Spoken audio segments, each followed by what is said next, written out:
Jamaah Masjid Jami Baitus Salam yang dirahmati oleh Allah Subhanahu wa taala, dan juga sahabat-sahabat dari Bikers Pelabuhan Subuhan mana? Bogor.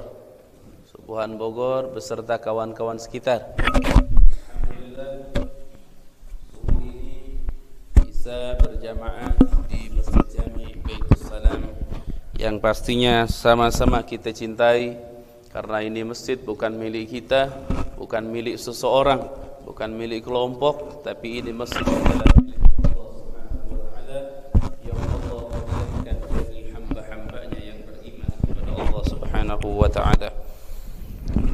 Dalam kesempatan yang singkat ini, para jamaah rahimakumullah, saya mau bercerita terlebih dahulu. Anda mungkin sudah tidak asing lagi dengar yang namanya Raja Hajjaj. Raja Hajjaj ini adalah seorang raja yang setiap hari kalau tidak bunuh orang itu perasaan gatal tangannya. Jadi bunuh orang luar biasa. Tapi dia hafal Al-Quran. Dia hafal Al-Quran. Bahkan pernah seorang sahabat yang bernama Abdullah ibnu Abbas, beliau pernah salat di belakang Raja Hajjaj. Imamnya Raja Hajjaj, mabok nggak berhenti, zina, masya Allah. Wah, pokoknya jadi imam. Setelah jadi imam, maka Abdullah bin Abbas, seorang sahabat yang sangat terkenal kesolehan, kecerdasan dan kepintaran, serta dalamnya pengetahuan beliau tentang ilmu Al-Quranul Karim. Itu ditanya, wahai Abdullah bin Abbas, kenapa engkau solat di belakang orang yang sangat fasik? Betul dia hafal Quran tapi fasik. Kata Abdullah bin Abbas, aku mendengar dari Rasulullah sallallahu alaihi wasallam, Nabi katakan, sallu khalfa kulli fajirin wa barrin. Salatlah kamu di belakang orang yang baik dan di belakang orang yang jahat. Ini hadis bukan perintah orang jahat disuruh jadi imam terus, enggak. Ini hadis sedang menunjukkan betapa pentingnya salat berjamaah, hingga kalau imamnya penjahat tapi syaratnya benar, rukunnya benar, kita tidak boleh menyendiri tapi berjamaahlah dengan mereka. Ini kadang-kadang ada sedikit sifat jelek. Kalau imamnya bukan kelompok kita, enggak mau salat. Kalau imamnya bukan orang kita, enggak mau salat. Enggak mau berjamaah maksudnya. Nah, ini sangat berbahaya ibadallah. Namun yang ingin saya sampaikan ceritanya bukan itu. Ceritanya adalah ini Raja Hajjaj nyuruh seseorang bernama Abdullah bin Salim. Gede aja yang gede buat azan tuh. Nah, nyuruh Raja Hajjaj nyuruh kepada Abdullah bin Salim. Ini nyuruh kepada Abdullah bin Salim. Ini nyuruh kepada Abdullah bin Salim untuk membunuh seseorang. Jadi kata Raja Hajjaj, "Hei Abdullah bin Salim, engkau bunuh si fulan." Akhirnya pada saat Abdullah bin Salim mendekati orang itu dengan pedangnya, dia mau bunuh, Abdullah bin Salim nanya, "Ya rajulu, hei laki-laki, asallaita subha fi jama'atin? Apakah engkau salat subuh berjamaah?" Faqala ar-rajulu na'am. Laki-laki itu menjawab, "Iya wahai Abdullah bin Salim, aku salat subuh berjamaah." Fatarakahu wa lam yaqtulhu. Abdullah bin Salim ninggalin laki-laki ini dan dia enggak dibunuh. Kata Abdullah bin Salim, "Ya rajul, imshi. Kamu pergi saja sudah, kamu bebas." Enggak dibunuh. Akhirnya Raja Hajjaj melihat perilaku Abdullah bin Salim, dipanggil, "Sini Abdullah bin Salim. Kenapa engkau tidak bunuh laki-laki itu?" Apa jawab Abdullah bin Salim? "Inni sami'tu Rasulullah sallallahu alaihi wasallam man shalla subha fi jama'atin faqad dakhala fi jiwarillah." Barang siapa manusia yang salat subuh berjamaah maka dia telah masuk di dalam jiwarillah. Dia dianggap tetangganya Allah, dia sudah masuk dalam lingkaran keamanan dari Allah. Fastahyaitu an aqtulahu, maka aku tidak mau membunuh orang-orang yang sudah masuk menjadi tetangganya Allah Subhanahu wa taala.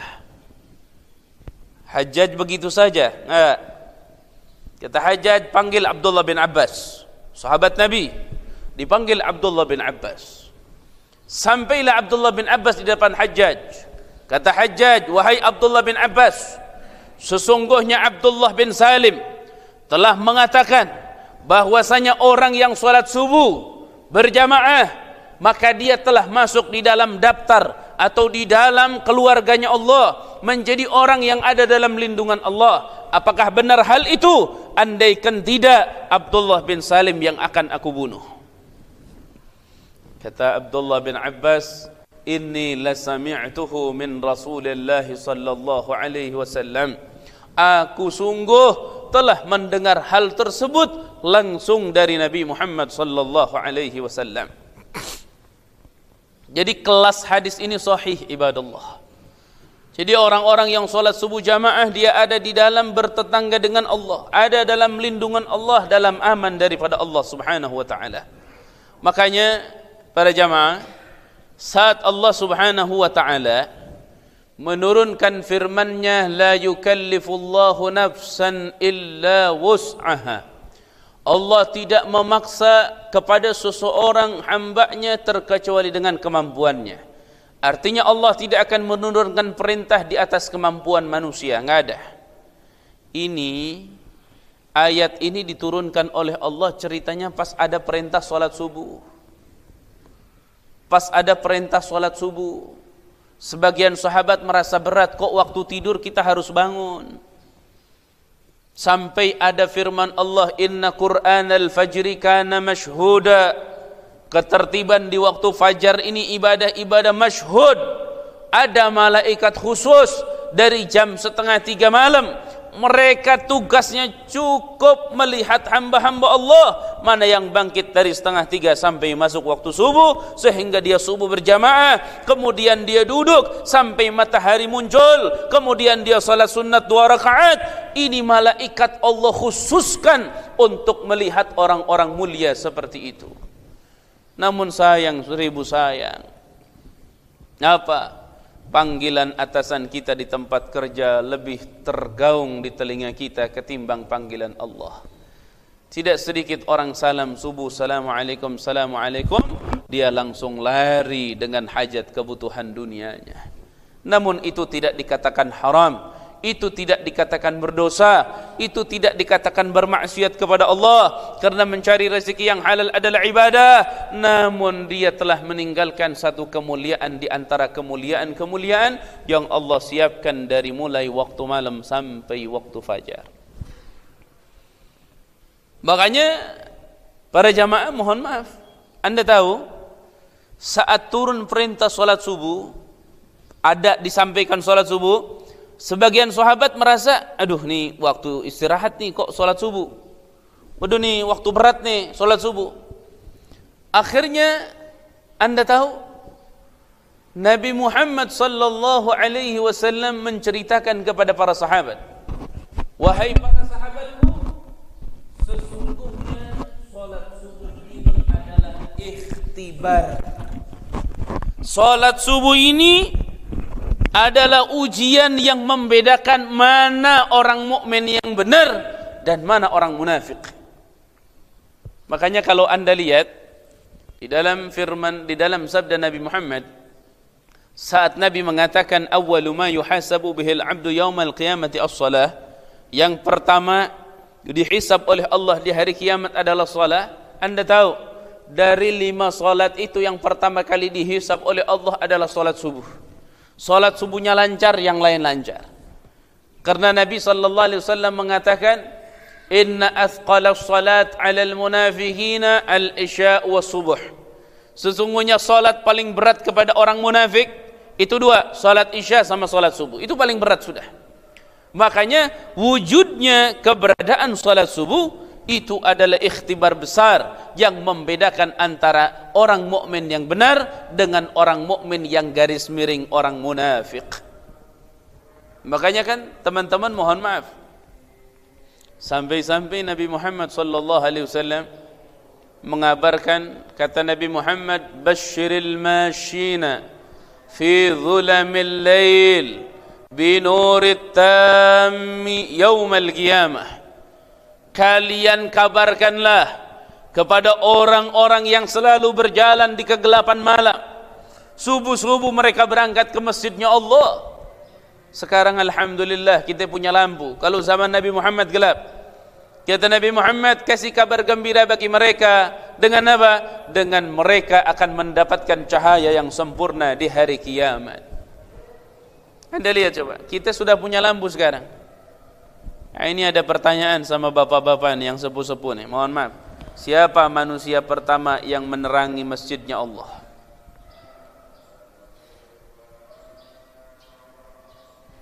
Kok sepi? Siapa manusia pertama yang menerangi masjidnya Allah? Kalau di Indonesia pastinya PLN, ya. Betul. Siapa yang pertama? Yang pertama menerangi masjidnya Allah adalah Nu'man bin Bashir. Anda tahu masjidnya Nabi sebelum Nu'man masuk Islam, masjidnya Nabi itu gelapnya luar biasa. Sehingga muncul hadis, kasih kabar gembira bagi orang yang berjalan di kegelapan malam untuk salat subuh, mereka akan mendapatkan cahaya yang sempurna di hari kiamat. Kenapa demikian? Gelap zaman dulu, nggak ada PLN, nggak ada lampu, nggak ada apa-apa. Makanya keberadaan PLN ini nikmat dari Allah Subhanahu wa taala bagi kita semua. Masuklah seseorang laki-laki yang bernama Nu'man bin Bashir, dia masuk Islam. Pas dia masuk Islam, dia ikut salat sama Nabi Muhammad, masjidnya gelap. Kata Nu'man bin Bashir dalam hatinya, andaikan terang kayaknya indah. Enggak ada perintah dari Nabi, enggak disuruh sama Nabi. Nu'man pulang ke kampungnya bawa perlengkapan karena di tempat mereka sudah ada cahaya. Bawa kelentingnya, bawa minyaknya, bawa ininya. Malam-malam diterangin itu masjidnya Rasulullah SAW. 20 meter kali 20 meter diterangin sama Nu'man bin Bashir. Nabi nggak tahu, sahabat yang lain nggak tahu. Subuh-subuh Rasulullah SAW masuk ke masjid, dikagetkan dengan lampu-lampu yang indah, menerangi sisi-sisi masjid sehingga semua dalam masjid begitu terang. Nabi marah? Tidak. Nabi nyuruh? Enggak. Karena sahabat-sahabat itu kebaikan tidak perlu disuruh sama Nabi. Mereka sudah mikir sendiri karena kebaikan kebutuhan. Akhirnya kata Nabi Muhammad sallallahu alaihi wasallam, "Nawwarallahu Gabraman nawwara masajidana." Allah memberikan cahaya yang sempurna bagi orang-orang yang menerangi masjid-masjidnya Allah. Jadi orang yang memberikan terang di masjidnya Allah, Allah akan berikan terang di dalam kuburnya. Makanya kalau orang dulu berebut subuh-subuh lomba ke masjid mau nerangin lampu, mau nyetrekin lampu, dak berebut. Kalau kata bapak saya, ketua masjid, bapak saya ngomong, biarin orang berebut nyetrekin lampu, kita di belakang layar berebut bayarinnya, katanya. Jadi gedean mana pahalanya? Yang nyetrekin apa yang bayar? Yang nyetrekin apa yang bayar? Yang nyetrekin apa yang bayar? Yang nyetrekin sama yang bayar sama pahalanya. Inti bayar nggak ada yang nyetrekin gimana? Ada manfaatnya? Nggak ada. Ada yang lebih besar daripada itu, Ustaz, yang nerangi dengan lampu-lampu. Ada. Siapa? Mereka yang menerangi masjid-masjid Allah dengan tubuh indah mereka yang bersinar dari wudu, yang bersinar dari cahaya tohara. Mereka terangi masjid-masjid itu sehingga masjid makmur, sehingga masjid itu hidup, sehingga masjid itu tersinari dengan cahaya. Bukan cuma masjidnya, namun cahaya itu sampai tembus ke langit ketujuh sehingga disaksikan oleh para penghuni langit. Ibadallah, ini yang lebih besar lagi. Yang hebat lagi yang bayar listriknya dia, yang nyetrekin dia, yang sholat jamaah dia. Fastabiqul khairat, berlomba-lomba. Kalau semua ingin bayar listrik, semuanya bareng-bareng. Kumpulin sehingga bayar listrik berapa, semuanya ikut andil walaupun cuma 1.000 perak dalam sebulan. Itu bagaimana kesadaran orang muslim di zaman dulu. Makanya saya akhiri pembicaraan ini, saya mau coba ke titik yang terakhir. Jadi para jamaah, salat subuh ini ikhtibar, ujian. Membedakan mana orang-orang munafik, mana orang-orang mukmin yang benar. Itu ujiannya di salat subuh. Makanya Nabi Muhammad sallallahu alaihi wasallam diberitahukan oleh Allah Subhanahu wa taala, wahai Nabi Muhammad, engkau akan mengenali orang munafik di antaramu. Mereka adalah orang-orang yang berat salat subuh berjamaah. Jadi Nabi tahu. Jadi Nabi Muhammad sallallahu alaihi wasallam mengetahui siapa. Oh ini. Kenapa? Berat. Makanya kan dalam hadis Rasulullah sallallahu alaihi wasallam, orang-orang munafik itu yatathaqaluna ru'usahum an salatis subuh. Mereka merasa berat seakan-akan gunung di atas kepala mereka sehingga mereka tidak mau bangkit untuk salat subuh ibadallah. Makanya kan dalam hadis yang dhaif, dhaif itu hadisnya, kalau subuh umat Islam sudah seperti salat Jumat, maka itu adalah tanda kemajuan Islam. Itu betul, tapi dhaif secara kajian hadisnya. Tapi nggak apa-apa, karena ada hadis, tidak ada hadis tentang keutamaan salat subuh, tetap orang yang salat subuh itu pasti mulia, karena saat orang semuanya lalai untuk bersujud kepada Allah, maka dia telah bersujud kepada Allah Subhanahu wa taala. Makanya beruntung para jamaah rahimakumullah, beruntungnya luar biasa. Cuman saya kasih pesan khususnya sama anak-anak muda, kalian sama seperti saya. Kita anak-anak muda, hawa nafsu kita masih besar. Sampai-sampai Allah berfirman, walawit taba'ta ahwa'ahum, kalau kamu mengikuti hawa nafsu mereka, artinya kita mengikuti hawa nafsu kita, la adhallakum, pasti akan menyesatkan kepada kalian. Ya.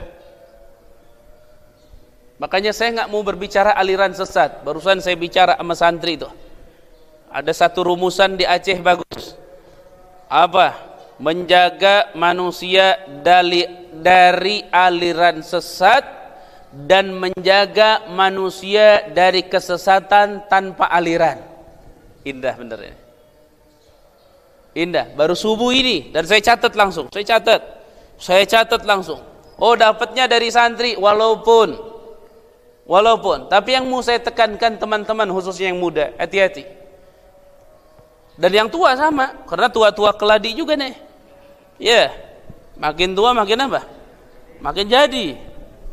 Hati-hati. Apa? Terkait hal penting. Apa? At-taharah fil hammamat. Cara engkau beristinja di WC. Banyak bapak-bapak, muda-mudi untuk sholat alhamdulillah sudah luar biasa. Untuk wudunya sudah luar biasa. Cuci tangannya sampai di atas, basuh rambutnya sampai semua, kumur-kumurnya luar biasa, sehingga wudunya begitu terlihat sangat sempurna melalui kacamata syariat. Sholatnya luar biasa. Namun setan gak akan pernah membiarkan mereka-mereka yang mau hidupnya mulia di hadapan Allah, yang mau hidupnya mulia dalam pandangan Allah, setan gak akan pernah diam. Mereka akan terus cari celah bagaimana semua ibadah teman-teman kita ini hangus semuanya, zong semuanya. Saat mereka mati, mereka lihat di hadapan Allah, ternyata jamaah subuh mereka nol. Ini semuanya nol, semuanya nol. Saat mereka komplain sama Allah, ya Allah, kenapa di catatan bukuku nol? Subuhku sering, ini danituku sering, isyaku sering, tapi kenapa nol ya Allah? Allah hanya menjawab saat itu, karena kalian beristinjanya kurang baik, cara ceboknya kurang baik. Mungkin teman-teman datang ke masjid ini, lihat masjid caranya bagus, WC-nya bagus, nggak ada WC yang berdiri. Kenapa? Karena WC berdiri itu berbahaya. Anda kencing berdiri itu ikhtilaf ulama fikih. Ada yang mengatakan makruh, ada yang mengatakan syadidul karahah. Nabi seumur hidupnya pernah kencing berdiri sekali. Satu jawabannya, Nabi kalau tidak pernah kencing berdiri, maka orang akan menetapkan hukum kencing berdiri itu haram. Makanya Nabi pernah melaksanakannya sekali, menunjukkan bahwa kencing berdiri itu tidak haram. Yang kedua, ternyata di Arab itu ada penelitian. Orang kalau sakit pinggang, itu salah satu obatnya kencing berdiri. Kencing berdiri. Nabi pernah sakit pinggang begitu parah, akhirnya kencing berdiri dan sembuh. Itu ada penelitian di Arab begitu. Namun saya nggak akan berbicara kencing berdiri atau kencing berlari. Nggak. Saya mau berbicara, Anda kalau kencing jaga cipratannya, kalau cebok jaga cipratan airnya, satu tetes, satu titik mengenai baju Anda, mengenai kulit Anda, kemudian Anda tutup nggak bersih-bersih, sewudu apapun sempurnanya Anda, sesolat apapun sempurnanya Anda, tetap solat Anda, wudu Anda nol, karena di tubuh Anda ada najis yang belum dibersihkan. Jadi ini titik penting. Dan ini kesempatan-kesempatan kita mengingatkan hal-hal yang penting dan jarang orang mengingatkannya. Coba Anda kencing, udah buka sletingnya doang, celetek sletingnya. Udah buka sletingnya itu pun kecepetan. Si utongnya langsung kejepit. Subuh-subuh lagi. Ya Rabb. Innalillahi wa inna ilaihi raji'un. Udah kejepit, dia kencing, nyiprat lagi. Ceboknya pakai yang gaya-gaya, disemprot-semprot segala. Langsung prat. Pantesan Nabi Muhammad 1400 tahun yang lalu Nabi katakan, inna ammata adzabil gabri minar rasyas. Umatku yang banyak disiksa di dalam kubur nanti itu gara-garanya dari cipratan najis. Ya, kira-kira jelas nggak? Jelas nggak nih masalah istinja nih? Yuk teman-teman ceboknya hati-hati. Sekarang teman-teman mohon maaf. Wah ini perwakilan nih. Kalau cebok di belakang, Anda tahu sudah bersih, gimana caranya? Udah, jangan yang muda, umurnya masih panjang. Yang tua, yang mati bentaran lagi. Hah? Bapak-bapak tahu, mohon maaf lah bahasanya, udah, ini fikih penting. Pantat itu bersih. Caranya taunya gimana? Habis 2 gayung. Pokoknya 2 gayung bersih aja. Apa pakai cermin? Kurang kerjaan.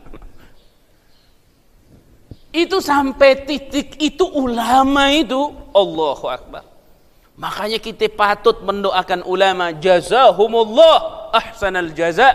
Semoga Allah membalas para ulama dengan pembalasan terbaik. Sampai ke titik itu, Anda tahu bagaimana caranya Anda mengenal, mohon maaf, tempat belakang Anda itu sudah bersih saat Anda sudah membuang air besar? Itu ternyata ulama-ulama sudah menerapkan rumusan paling gampang.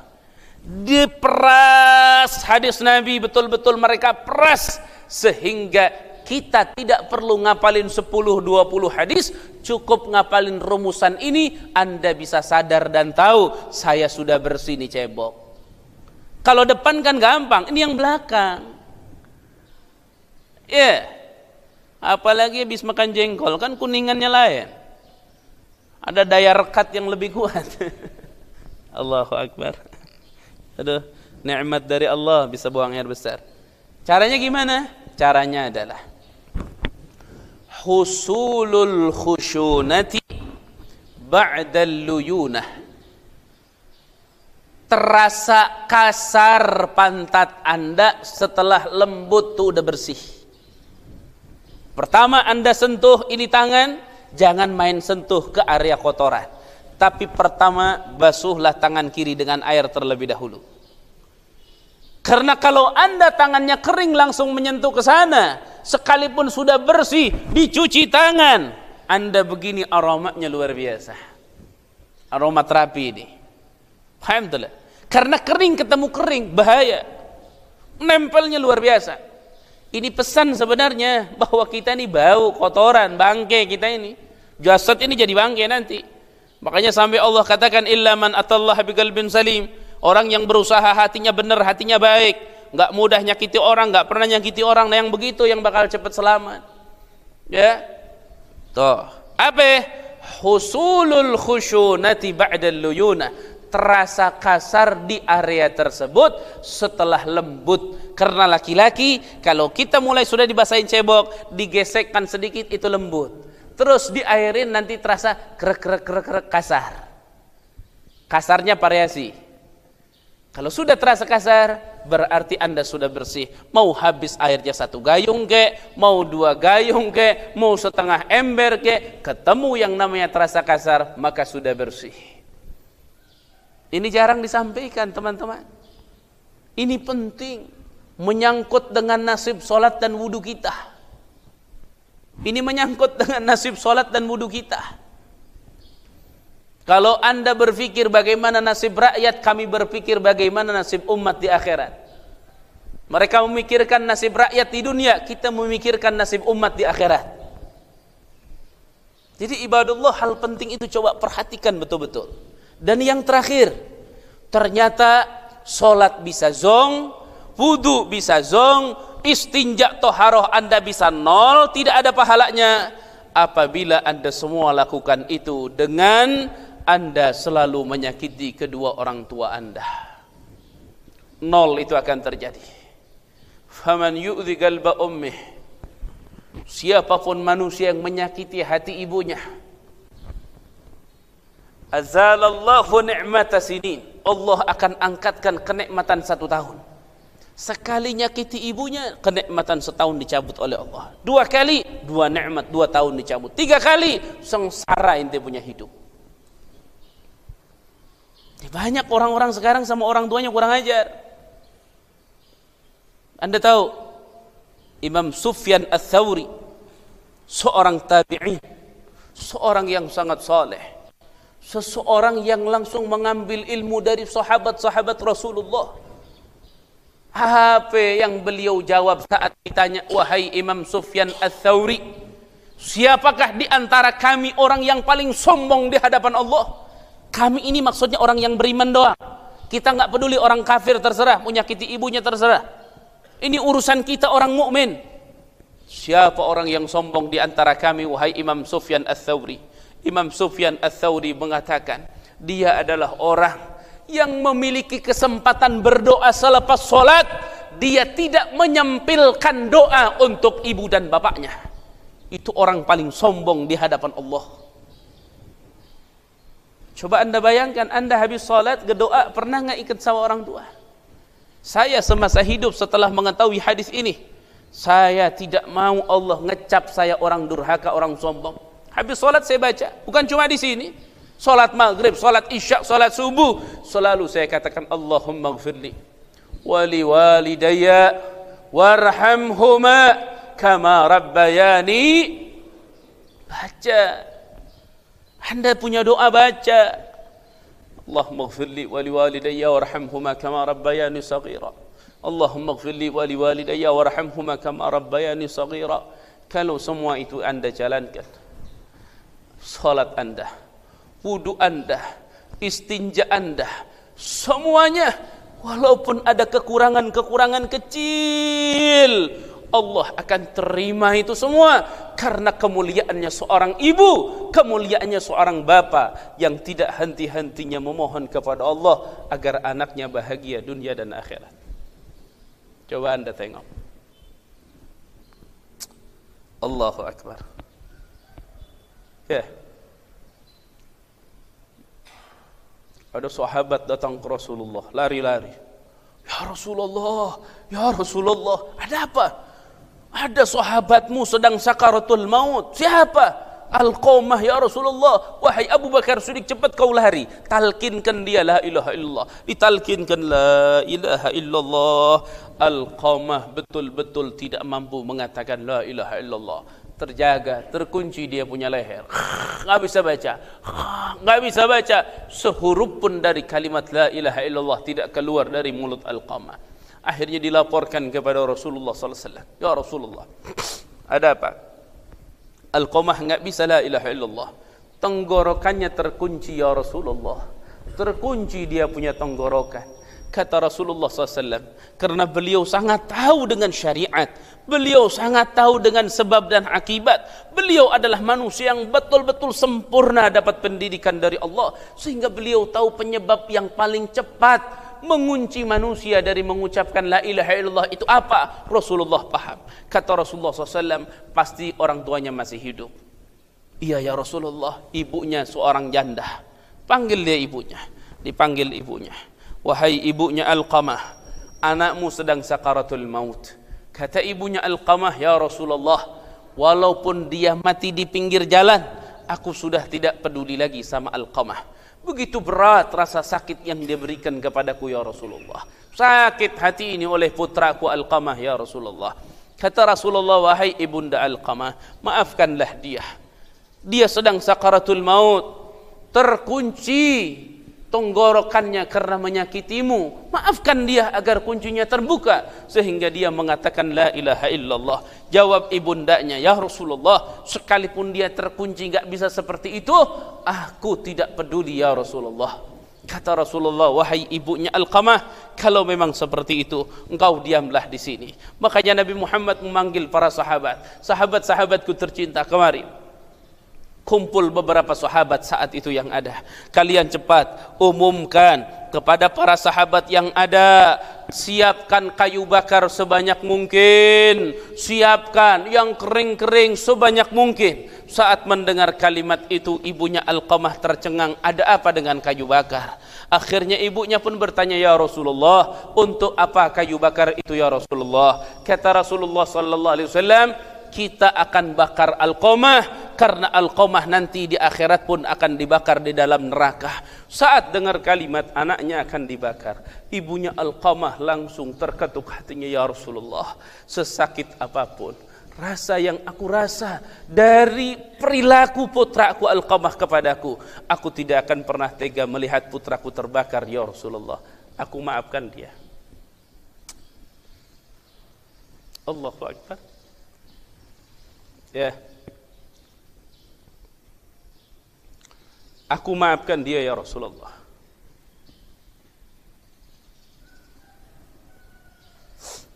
Ya, aku maafkan dia ya Rasulullah.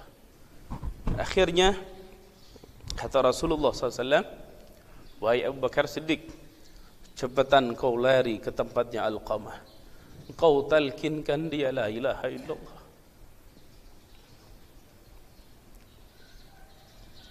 Akhirnya berangkatlah Abu Bakar Siddiq. Sampai di rumah Alqamah, dia katakan la ilaha illallah. Akhirnya dengan begitu mudahnya Alqamah mengatakan la ilaha illallah.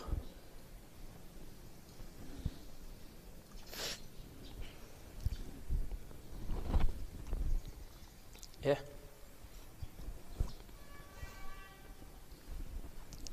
Sampai seperti itu para jamaah, kemuliaan ibu dan bapak kita.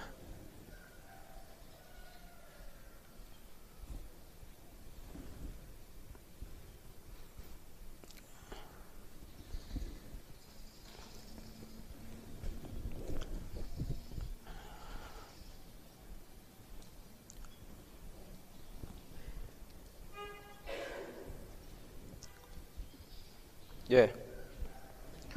Sampai seperti itu kemuliaan ibu bapak kita. Husnul khatimahnya anak ada di ibu bapak kita. Makanya jangan sampai Anda sibuk dengan salat, dengan perjuangan, dengan hal apapun, sementara ibumu dan bapakmu kau lalaikan begitu saja. Tidak. Seorang Uwais Al-Qarani ingin ketemu Rasulullah. Berkali-kali dia ingin ketemu Rasulullah, tapi seorang ibu nahannya karena seorang janda sendirian semata wayang. Dia masuk Islam di zaman Nabi, tapi sekalipun belum pernah bertemu dengan Nabi Muhammad. Anda tahu Nabi Muhammad mengumumkan kepada para sahabat bahwa Uwais Al-Qarani mendapatkan salam dari Allah Subhanahu wa taala. dapat salam dari Allah Subhanahu wa taala. Karena begitu luar biasanya Uwais menghormati dan memuliakan sang ibunda.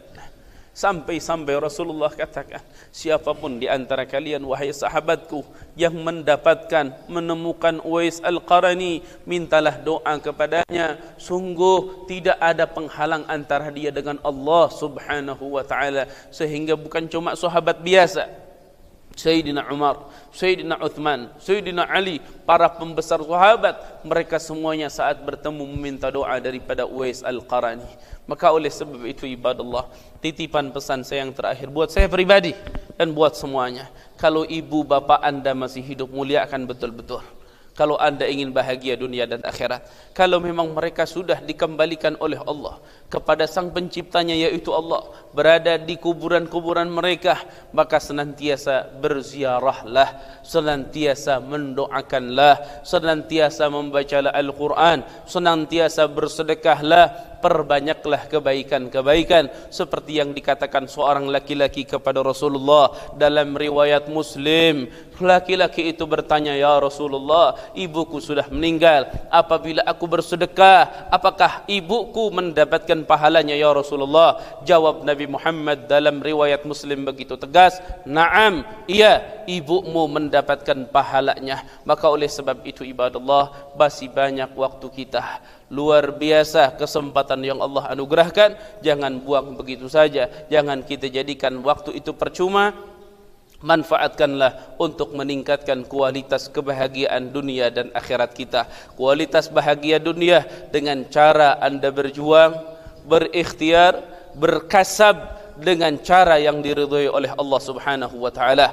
Kemudian bahagia untuk akhirat, gunakanlah semua fasilitas Allah yang Allah berikan untuk kemajuan agama Allah, untuk kemajuan syariat Allah, untuk meningkatkan kualitas ibadah kita, dan untuk memperkuat hablum minallah wa hablum minan nas, terutama tali kita dengan ibu dan bapak kita. Insyaallah mudah-mudahan pagi yang bahagia ini Allah Subhanahu wa taala mengumpulkan kita di masjidnya Allah. Semoga kelak Allah kumpulkan kita di dalam surganya, dan semoga kita wafat dalam keadaan husnul khatimah. Ibu bapak kita panjang umur yang masih hidup, sehat wal afiat. Ibu bapak kita yang sudah meninggal, semoga ada dalam rahmat dan ampunan Allah Subhanahu wa taala.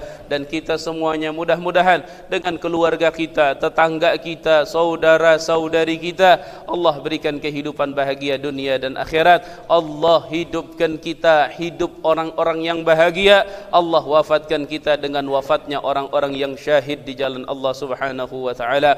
Rabbi فانفعنا ببركتهم واهدنا الحسنى بحرمتهم وأمتنا في طريقتهم ومعافاة من الفتن. اللهم ارزقنا علما نافعا، وارزقنا فهما واسعا، وارزقنا قلبا خاشعا، وارزقنا رزقا حلالا طيبا مباركا واسعا بلا حساب ولا عتاب ولا تعب ولا نصب برحمتك يا أرحم الراحمين. اللهم عافنا من بلائك والتب بنا في قضائك، وهب لنا ما وهبته لأوليائك، وأوزعنا شكر نعمائك، وانصرنا على أعدائك. اللهم احفظنا من كورونا وماكرونا، اللهم احفظنا من كورونا وماكرونا، اللهم احفظنا من كورونا وماكرونا بجاه نبينا محمد صلى الله عليه وسلم برحمتك يا أرحم الراحمين. اللهم أحسن عاقبتنا في الأمور كلها، وأمتنا على حسن الخاتمة، وأمتنا على قول لا إله إلا الله، أمتنا على قول لا إله إلا الله، أمتنا على قول لا إله إلا الله. واحشرنا في زمرة من قال لا إله إلا الله بحق لا إله إلا الله وبجاه لا إله إلا الله. أحينا حياة لا إله إلا الله، وأمتنا موتة لا إله إلا الله. واحشرنا في زمرة لا إله إلا الله، وأدخلنا في دار لا إله إلا الله مع أهل لا إله إلا الله بحق لا إله إلا الله محمد رسول الله صلى الله عليه وآله وصحبه وسلم. ربنا تقبل منا إنك أنت السميع العليم، وتب علينا إنك أنت التواب الرحيم ربنا آتنا في الدنيا حسنة وفي الآخرة حسنة وقنا عذاب النار وأدخلنا الجنة مع الأبرار يا عزيز يا جبار يا رب العالمين يا أرحم الراحمين وصلى الله على سيدنا محمد وعلى آله وصحبه وسلم الحمد لله رب العالمين. Jamaah rahimakumullah, itu saja yang bisa saya sampaikan. Mudah-mudahan bermanfaat bagi saya dan bagi semua, dan semoga menjadi bekal kita untuk lebih baik lagi ke depan, lebih istiqamah lagi dan lebih semangat lagi untuk mendirikan salat berjamaah. Amin ya rabbal alamin. Hadanallahu wa iyyakum ajma'in. Usikum wa nafsi bitaqwallah wal 'afwu minkum. Assalamualaikum warahmatullahi wabarakatuh.